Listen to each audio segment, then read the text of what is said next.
How's it going, everybody? My name is just Jared, but you can just call me Jared. Today I've got something special to show off. We're talking about probably my most anticipated indie title out there. Today we're talking about Swordcery. First I'll give you a quick intro on the game and what it's about, some of its mechanics, then we'll jump right into the items and loot, and you know there's about to be some loot. I mean, the word sword is right there in the title. Swordcery is a single-player, roguelite, melee-based action RPG created by two professional animators who previously worked on many titles, including the very famous and arguably perfect game, one of my all-time favorites, God of War. In Swordcery, a catastrophic event has taken place on Earth called the World Rending. This World Rending event is essentially a giant sword that has plunged itself into the Earth and is draining its power. This huge sword brought with it a rain of smaller swords that our hero, Colt, must learn to wield to bring an end to the celestial evil that's seeking to corrupt the world. Boom. Plot. Moving on.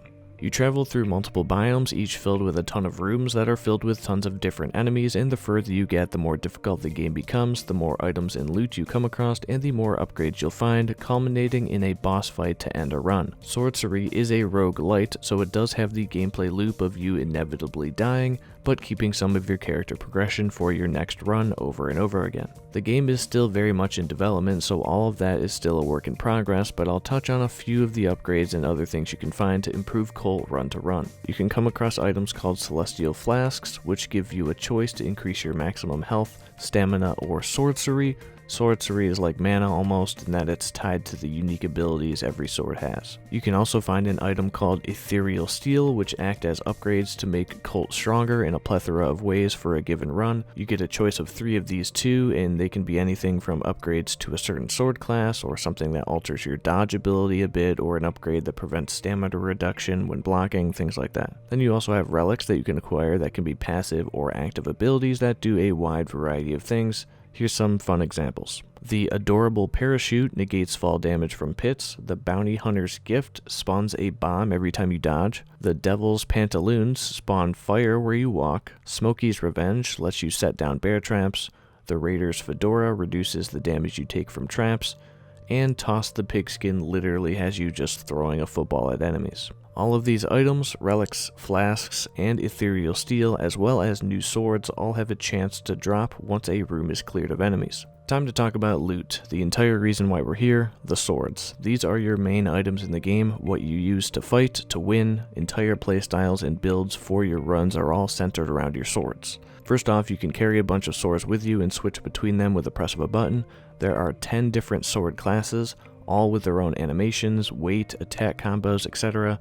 You've got daggers, short swords, curved swords, long swords, dual swords, katanas, rapiers, two-handers, great swords, and titan swords. Each class has their own pros and cons. For example, daggers are very good at close range and very long range because their heavy combo attack is a dagger throw, but they have very low recovery and low damage. Or the titan sword, they have very long range and deal huge explosive amounts of damage, apply knockback, and can faceplant enemies into the ground, but they have slower attacks, take a lot of stamina to swing, and make you recover stamina slower.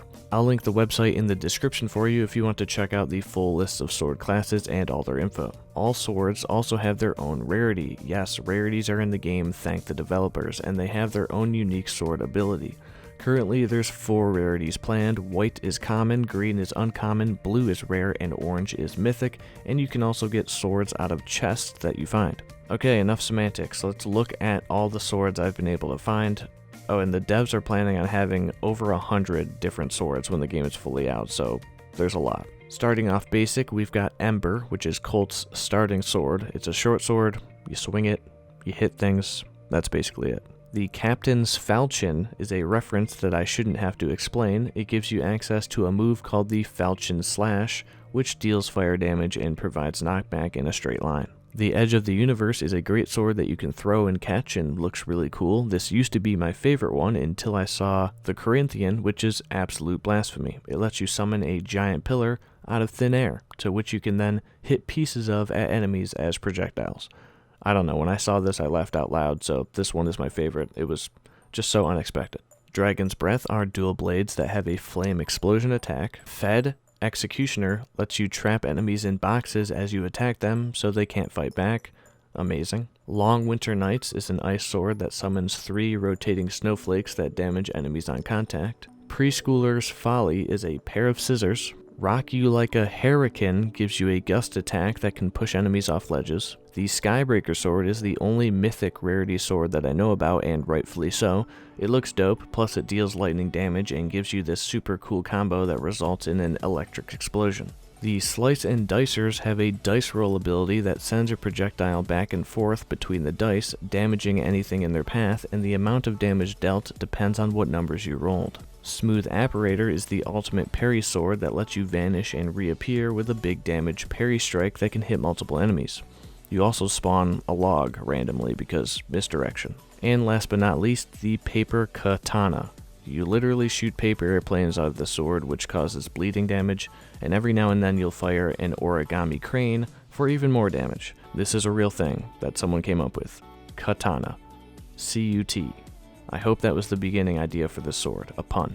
And that's it, those are the swords I could find. I had to crawl my way through 2 years of Discord discussions to find all these, so there's a chance I missed 1 or 2, but hey, there's the majority of the ones shown off so far. And that's it for this video.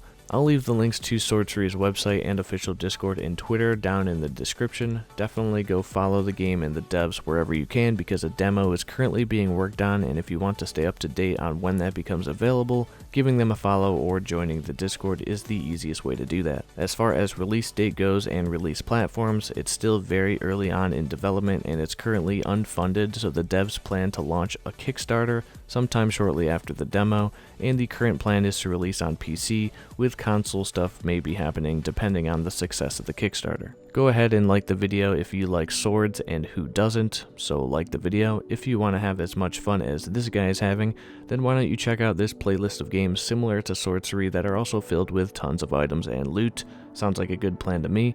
Big thanks to my Patreon supporters, Ryan, Kyle, and Vanilla. Thanks for watching, have a good one, see you later.